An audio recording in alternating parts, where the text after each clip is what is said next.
Queerness is a counterculture, in my opinion, in the sense that it's a lifestyle, it's values, it's fashion, it's music, it's a whole host of facets of identity that run counter to the mainstream, basically.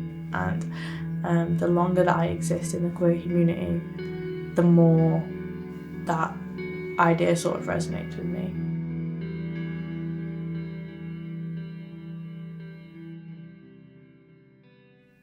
So a few months ago, somebody I used to be really close to, a trans woman, passed away, and it got me thinking a lot about queer community and how important queer community is.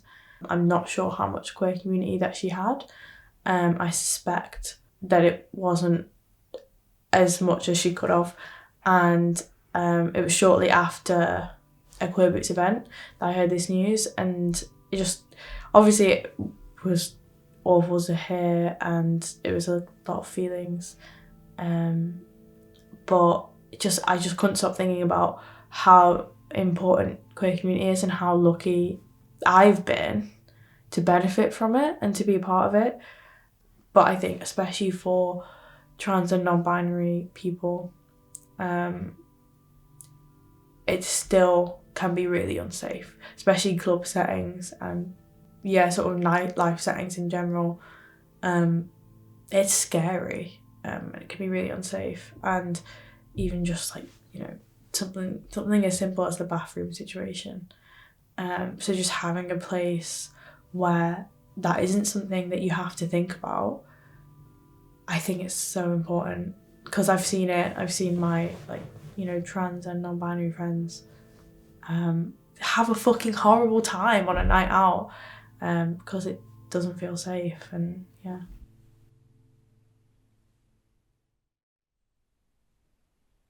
So I came out like the day after the Pulse shooting in Orlando, and I just remember seeing that, and like I was just filled with anger, and no one around me, because there wasn't anyone around me, was as angry, and just like I was enraged and I didn't know what to do, and I was like on my phone, like not even tweeting, I was like posting on like a story, I was posting on my Snapchat, posting on Instagram, like I was enraged, I was disgusted, and it was like, it was so isolating.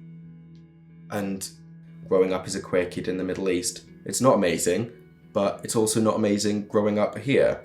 I was able to come out like earlier there than I was with people who live right now in Britain. I think it was really lovely to finally have community, queer community, tangibly in person. Like, I was like in desperate need of like real gay people, like not gay people on my phone, not gay people on the telly, gay people sat across from me. Finding it in person was beautiful, and I think like I had gay friends, but we were friends, we weren't a community. And then finding community was just so beautiful. I went into it like angry with my queerness, like it was affronting. Finding community, it was just so lovely and soothing and healing, and like I was able to settle into myself, and there wasn't this massive frustration around everything. And yeah, it was just lovely to feel like my identity wasn't a question and wasn't the elephant in the room, the big rainbow elephant in the room. I was just a person in the space, and that, like, having me not be the other was so relaxing, and these walls came down, this angst was like sweated out, like went into it with a different name and pronouns come out like this, like hey ho, you know what I mean? It is transformative, it is validating. It's made me a way better person, way nicer to be around now.